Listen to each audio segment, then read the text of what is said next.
Good morning বন্ধুরা, কেমন আছো সবাই? আশা করব ভালো আছো। আমরাও ভালো আছি। কালকে সারাদিন যা জিঞ্জার করেছে না, জিঞ্জার বাড়ি থেকে বেরিয়ে গিয়েছিল, এই ঘটনাটাই তোমাদের কাছে আজকে বলবো। ও এখন খুব দুষ্টু হয়ে গেছে। সেই সারাদিন ছিল না, জানো, এক মেম্বারের বাড়িতে গিয়েছিল, উপপ্রধান। সেই রাত্রি 9:30টার সময় ওকে নিয়ে আসা হয়েছে। খুব টেনশনের মধ্যে ফেলেছিল সবাইকে। তোমাদের সঙ্গে শেয়ার করব গল্পটা, দেখতে থাকো। ভিডিওটি এখান থেকে স্টার্ট করে দিলাম, আশা করি ভালো লাগবে। জিঞ্জার এখন খুব দুষ্টু হয়ে গেছে বন্ধুরা। এই দেখো খুব দুষ্টু হয়ে গেছে। কালকে কি করেছে জানো? কালকে কি দুষ্টুমি করেছে বলো? কালকে আমাদের বাড়িতে মিস্ত্রি এসেছে কাজ করার জন্য। হ্যাঁ, সেই মিস্ত্রি এসে দরজা খুলছে, কখন যে আগে থেকে লেগে রাখা হয়েছিল, মানে একটু অসতর্ক হওয়াতে কখন যে বেরিয়ে গেছে জিঞ্জার। আই দেখো বলছে কি বলবা না বন্ধুদের। তারপরে সেই হচ্ছে ঘরে এসে দেখছি জিঞ্জার নেই। উপরে নিচে ছাদে সমস্ত ঘর দুয়ার একদম তন্ন তন্ন করে খুঁজে জিঞ্জার নেই। কোথায় গেছে কোথায় গেছে জিঞ্জার, একদম কোথায় গেছে আর খুঁজেও পাওয়া যায় না। মানে অদৃশ্যের মতো কোন দিক থেকে গেল সেটাও বুঝতে পারিনি। সবসময় দরজা বন্ধই ছিল, তবু হয়তো মিস্ত্রিটা একটু টুক করে খুলেছিল কোনো সময়, তারপরে বেরিয়ে গেছে। সেই নেই নেই নেই সমস্তটা দিন। আর আমি তো এই জিঞ্জারের জন্য কান্না শুরু করে দিয়েছি, সমস্ত দিন ধরে কান্না করছি।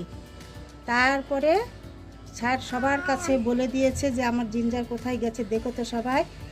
স্যারের একটা স্টুডেন্ট সন্ধেবেলা এসে বলছে জিঞ্জারকে ওই আমাদের বাড়ির ওইদিকে দেখা গিয়েছে। তারপরে বলছে যে বলিসনি কেন? বলছে তখন ফোন ছিল না। তারপরে গিয়ে খুঁজে এলো, পেলো না। আবার সে রাত্রি 8:30টার সময় ফোন করেছে যে জিঞ্জার এইখানে একটা ঘরের মধ্যে ঢুকে পড়েছে, কাঠের ঘরে। সেই রাত্রিবেলা জিঞ্জারকে ধরার জন্যে স্যার, তারপরে ছেলে গেল, গিয়ে 9টা 9:30টার দিকে জিঞ্জারকে নিয়ে এলো।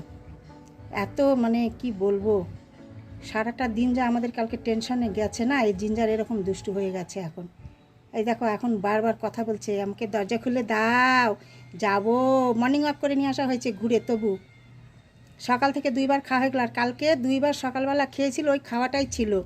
সকালবেলা 2টো চিকেন খেয়েছিল, 10টার দিকে আমি 2টো বড় বড় চিকেনের পিস দিয়েছিলাম, সেটাই খেয়েছিল। আর 10:30টার সময় বেরিয়ে গেছে, সমস্ত দিন না খেয়েই ছিল।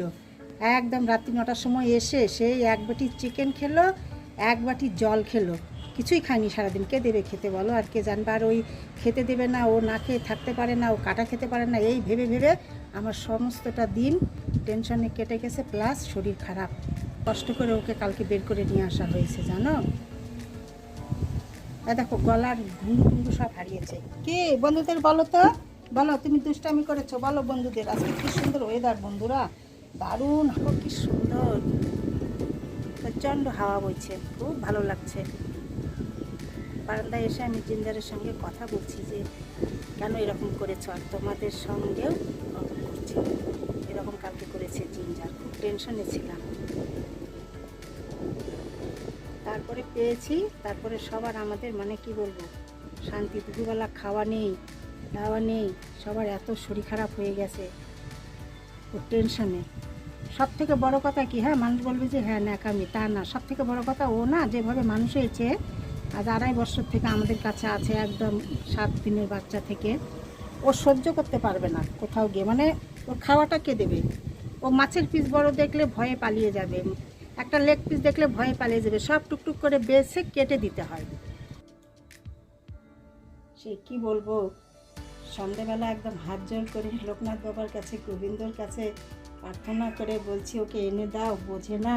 সত্যি সত্যি করে ওই উপরের ঘরে যাওয়ার সঙ্গে সঙ্গে ফোন এলো, তারপরে গিয়ে যে ওকে নিয়ে এলো। এই অবস্থা কালকে। তোমরা গোবিন্দ দর্শন করো, গোবিন্দ সবার মঙ্গল করুক। গোবিন্দকে ডাকো, সবসময় গোবিন্দ পাশে থাকবে বন্ধুরা। গোবিন্দকে ডাকলে না, গোবিন্দ কাউকে নিরাশ করে না বলো। যে মন প্রাণ দিয়ে ডাকবে তার সঙ্গে গোবিন্দ আছে। আছে তো সবার সঙ্গেই, গোবিন্দ না থাকলে তো আমরা থাকতেই পারবো না, তাই না? এই যে দেখো, এই যে নিচের দরজায় এসে দেখো দরজা বন্ধ, আর ও দেখো দরজা বন্ধ বলতে কি, এমনিতে দরজাটা চেপে দেওয়া আছে, খুলতে পারে না। দেখো বলছে দরজা খুলে দাও, যাবো। এই দেখো কি হয়েছে, কি হয়েছে?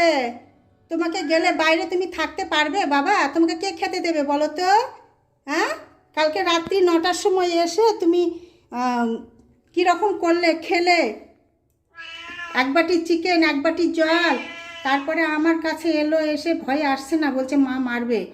কাছে এসে বসলো, আদর করে দিলাম, কান মাথা মুখ চোখ একদম সুন্দর করে ধুয়ে মুছে পরিষ্কার করে দিলাম। তারপরে আমার কাছে একদম সমস্ত রাত্রি শুয়ে থাকলো লম্বা হয়ে একদম। আমি কালকে না ক্যামেরা করার মানে পরিস্থিতি ছিলাম না, তোমাদের সঙ্গে শেয়ার করতাম, উপায় নেই। ভীষণ শরীর খারাপ, 11টা থেকে কান্না করেছি সমস্তটা দিন, প্রেশার টেশার হাই হয়ে একদম আমার খুব শরীর খারাপ ছিল। বাবা যায় না, বাবা যায় না। তুমি তো বোঝো মা, তুমি বাইরে গিয়ে থাকতে পারবে না শোনা, তুমি ওই ওদের মতন হওনি তো বড়। চলো চলো উপরে চলো, চলো চলো বাবা, চলো চলো চলো, বাবা আবার স্কুল থেকে এসে তোমাকে আবার ঘুরতে নিয়ে যাবে, চলো আমার সোনা। বন্ধুদের বলো আমি ভালো আছি, আর দুষ্টামি করবো না। ওরে বাবা, এই দেখো বন্ধুরা, এই যে দরজা খুলছে, দেখো দেখো, এই দেখো কীরকম করে দরজা খুলছে, দেখো এর কাণ্ড, দেখো দেখেছ কীরকম কাণ্ড। তো এইগুলো কাণ্ড কীর্তি করবে, একে এখন সামলাতে হবে বন্ধুরা। আমি ভিডিওটি এইখানে রাখবো, শুধু জিঞ্জারের ভিডিও, কথাগুলো তোমাদের সঙ্গে শেয়ার করলাম। তো তোমাদের সঙ্গে দেখা হবে পরের ভিডিওতে। তোমরা ভালো থেকো, সুস্থ থেকো। আর আমার আর জিঞ্জারের ভিডিওগুলি ভালো লাগলে লাইক শেয়ার সাবস্ক্রাইব করে দিয়ে পাশে থাকবে। এমনকি আমি বলছি, এতটাই আমার মনটা খারাপ, বলছি ওকে তো সোশ্যাল মিডিয়ার সবাই চেনে, ওকে পেপারে দিয়ে দিই, ওকে যাতে আমরা খুঁজে পাই, জানো এতটাই ইমোশনাল হয়ে গিয়েছিলাম, কি বলবো। আজকে হাসছি, পেয়েছি তাই। খুব কান্না করেছি কালকে একদম। দেখো কীরকম বসে আছে। সোনা সোনা, তুমি পারবে না শোনো, চলো ঘরে চলো। আজকে ঘুমোচ্ছে না, সকালবেলা একটু ঘুম পেরেছে, আর ঘুম আসেনি। চলো বাবা চলো, তোমাকে দই দেবো, চলো চলো দই খেতে দেবো, শোনো খুব দই ভালোবাসে। চলো বাবা, আমার সোনা বাবা, আমার সোনা মানিক, আমি পা ধরি, চলো বাবা। অমন করে না মা। চলো বন্ধুরা, টাটা আমার আর জিঞ্জারের তরফ থেকে তোমাদের সবাইকে।